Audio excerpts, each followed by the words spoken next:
everybody, it's Brooke and Abby yeah, from Large Family Homestead, and today we are planting onions in Texas. So we got a bunch of onion sets from our local nursery. Do you want to go grab the onions? See those in the basket over there?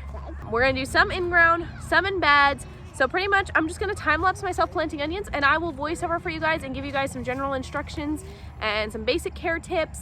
And if you're in Texas, I'll probably throw some Texas tips in there for y'all, because I am a Texas master gardener, so I do have a lot of Texas specific knowledge I can probably throw in there. So I want to start with just some like general tips and things that you may need to know, especially if you are new to onion planting.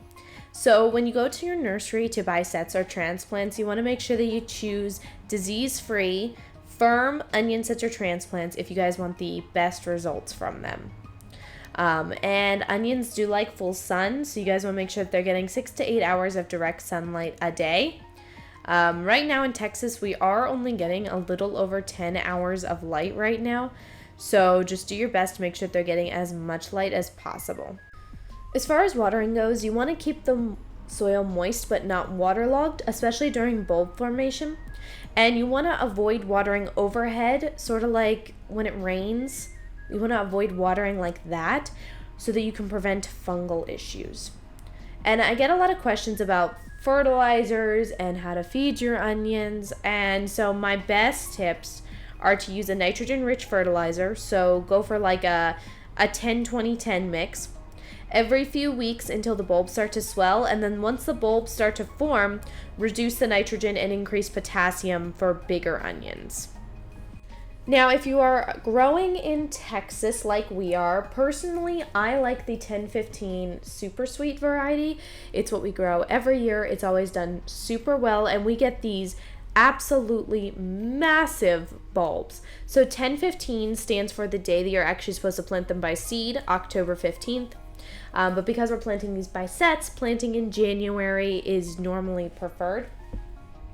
So some other ones that are good are the Texas Early Grando and Candy are well suited for the Texas mild winters and long growing season. So just make sure that when you go to your nursery, if you're unsure of our variety, most of the time they'll know what's best for your growing area if you ask.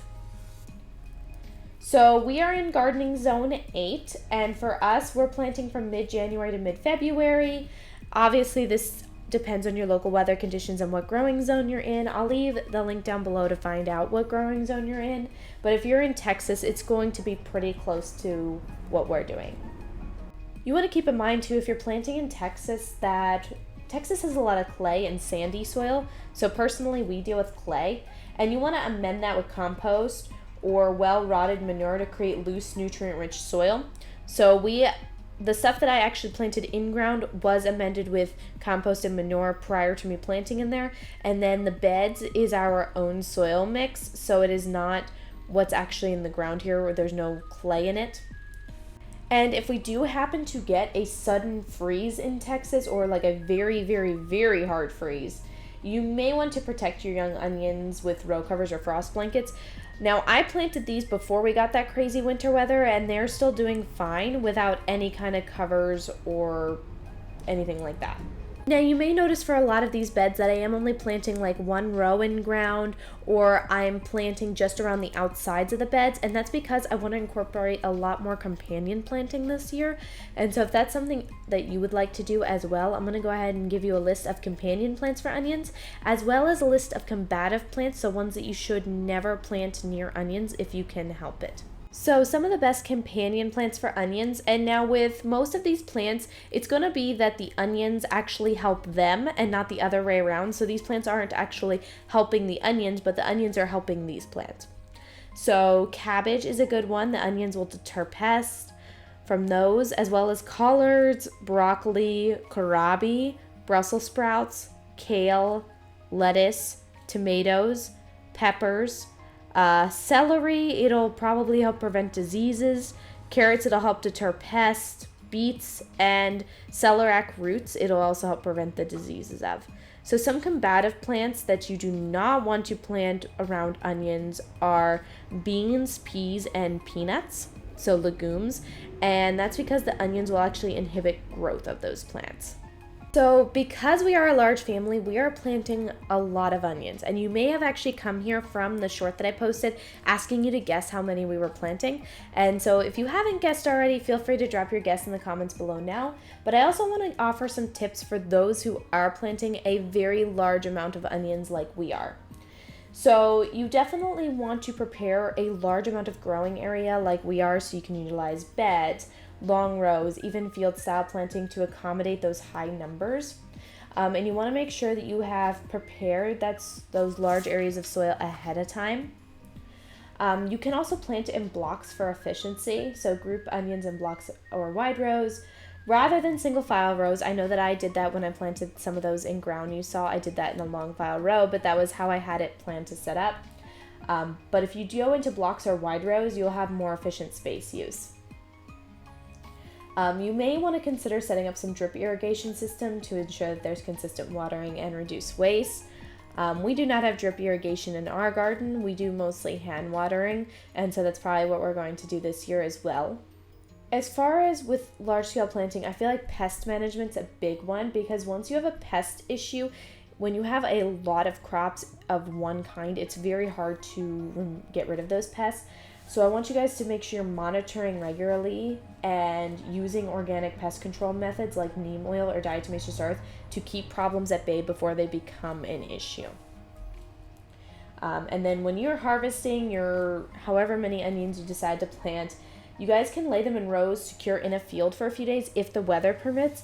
Otherwise, make sure that you guys have space in a well-ventilated barn or shed to put these in case you're going to have rainy days when it's time to harvest these. Some more problems to avoid when planting onions would be to avoid crowding. Onions need lots of space to grow into large bulbs, so if you overcrowd them, the bulbs are going to compete for nutrients and stay small. Make sure you guys are rotating crops, so do not plant onions in the same spot where other alliums like garlic, leeks, or shallots were grown in previous years to prevent disease buildup.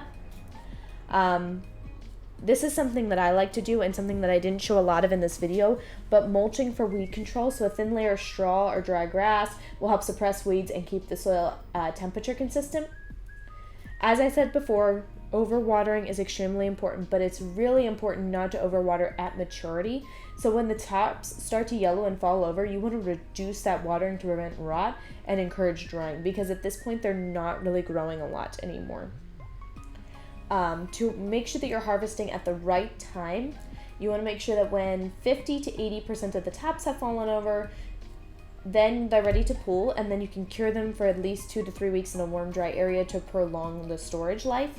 If you're planning on planting in an area with heavy rains, you might want to consider planting in raised beds or ridges to improve drainage, because like I said, onions can rot in waterlogged soil.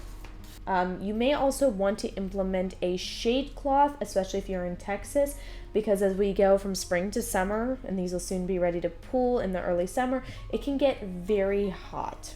So I hope that these tips were super helpful for you, and I know a lot of you have been waiting to find out exactly how many we planted. So we planted a grand total of 715 onions for our large family of 12. Obviously this is just an estimation because I did not count every single onion, but I hope you all enjoyed this video. Please don't forget to like, subscribe, and share, and drop a comment down below if you learned anything new.